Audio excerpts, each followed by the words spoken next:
বাঁধের সামনে বাঁধ নির্মাণ করা কি উপযুক্ত সমাধান?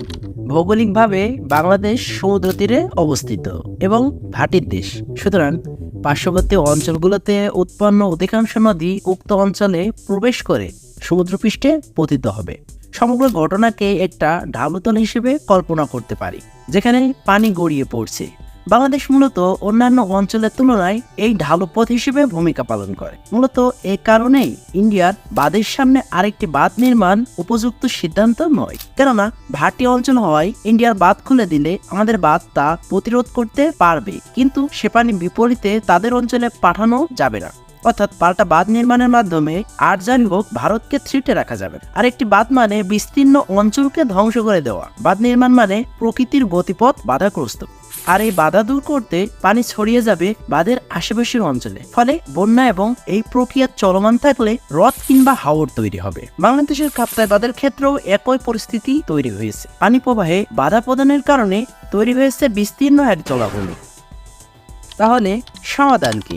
সমাধান খুব সম্ভবত অনেকের পছন্দ হবে না, কিন্তু শেষ এবং আদি সমাধান এটাই যে 2014 সালে ইউক্রেনে ক্রিমিয়া অঞ্চলে প্রবাহিত একটি নদীর উপর বাঁধ নির্মাণ করে। ভৌগোলিকভাবে নদীটি ক্রিমিয়ার জন্য গুরুত্বপূর্ণ পানির উৎস বিবেচিত হওয়ায় বাঁধ নির্মাণ করে পানি আটকে দেওয়া এক প্রকার দমন পীড়ন নীতি ছিল। পরবর্তীতে রাশিয়া বাঁধটি ভেঙে দেয়। মূলত বাঁধ ভেঙে ফেলাই অ্যাবসলিউট সমাধান। আর আন্তর্জাতিক আইন অনুযায়ী ভাটির দেশে প্রবাহিত নদীপথকে বন্ধ করা বেআইনি। কাজেই এখানে আপনাকে জবাবদিহিতার চিন্তা করতে হবে না। আর গান্ধীবাদী কিংবা বুদ্ধের শান্তির বাণী পালন করে এক গালে চড় খেয়ে আর এক গাল এগিয়ে দেওয়ার কোনো সমাধান নয়, বরং এটা শত্রুর কাছে নিজেকে ধ্বংস করে দেওয়ার নামান্তর।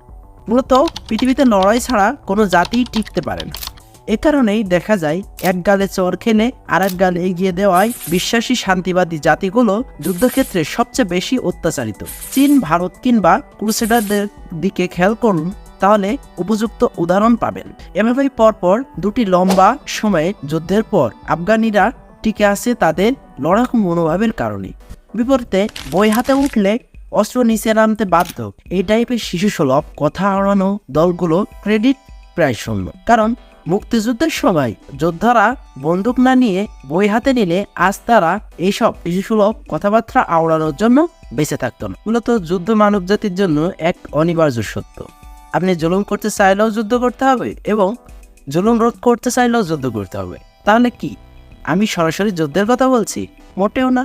যোদ্ধা জাতিগুলো যতটা না যুদ্ধ করে তার থেকে বেশি পরিচিত থাকে তাদের মিস্ট্রিকের জন্য। তারা একটি মিস্ট্রিক তৈরি করে যা অন্য জাতিকে তাদের উপর আক্রমণ করার পূর্বে চিন্তিত করে তোলে। ৬ষ্ঠ শতাব্দীর আরব, ভাইকিং সেকশন, যারা রাশিয়ান ওয়ার মেশিন, জানিসারি ইত্যাদি সকল যোদ্ধারা শত্রুর চক্রান্ত থেকে অধিকাংশ সময় মুক্ত ছিল নিজেদের মিস্ট্রিকের জন্য।